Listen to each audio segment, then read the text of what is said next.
राधे राधे, जय श्री कृष्णा। दोस्तों, आज हम आप लोगों के लिए एक विवाह गीत लेकर आए हैं जो बहुत ही मनमोहक है। आप लोग वीडियो को फुल वॉच करके देखिएगा और यह गीत आप लोगों को कैसी लगी कमेंट में जरूर बताइएगा।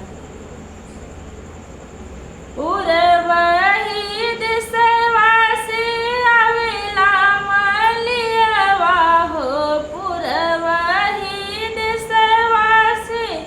आवेला मलियवा हो, हथवा मऊरवा के झोपरे ललनवा,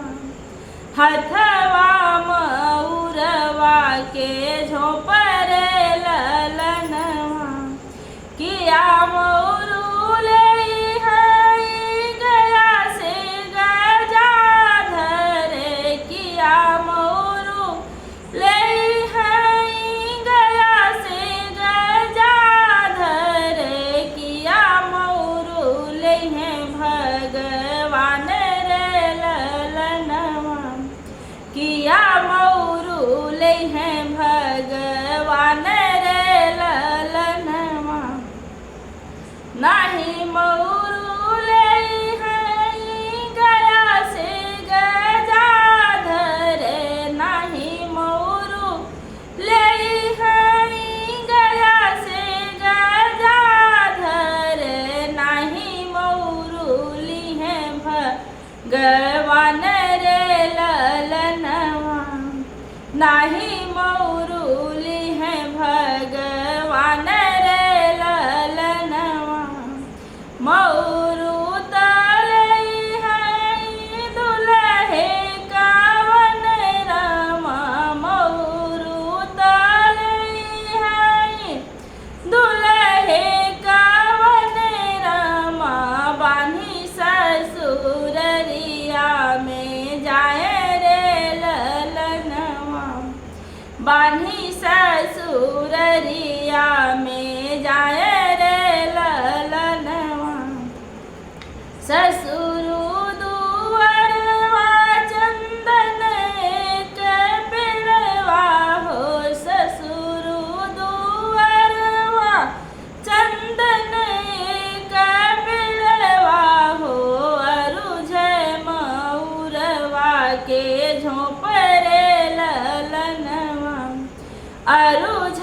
मऊरवा के झोपरे ललनवा, भीतर ही बाटू की बहर दुल्हन दे, भीतर ही बाटू की बहर दुल्हन दे, अरुझल मऊरू छोड़ाई रे ललनवा, अरे अरुझल मऊरू छोड़ावा रे ललनवा, कैसे छोड़ाई दुल्हे मऊरू के झोपवा हो, कैसे छोड़ाई दुल्हे मऊरू के झोपवा हो, पापा दुअरवा पे ठाढ़े रे ललनवा, पापा दुअरवा पे ठाढ़े रे ललनवा, अपने पापा के धना इतना लजलू हो, अपने पापा के धना इतना लजानू हो, कैसे रहबू साथ हमारे रे ललनवा, कैसे चलबू साथे हमारे रे ललनवा, कुछ अक्षत लेके बाबा जब सौंपे हैं, कुछ अक्षत लेके बाबा जब सौंपे हैं, तब बैठब बगल तोहारे रे ललनवा, तब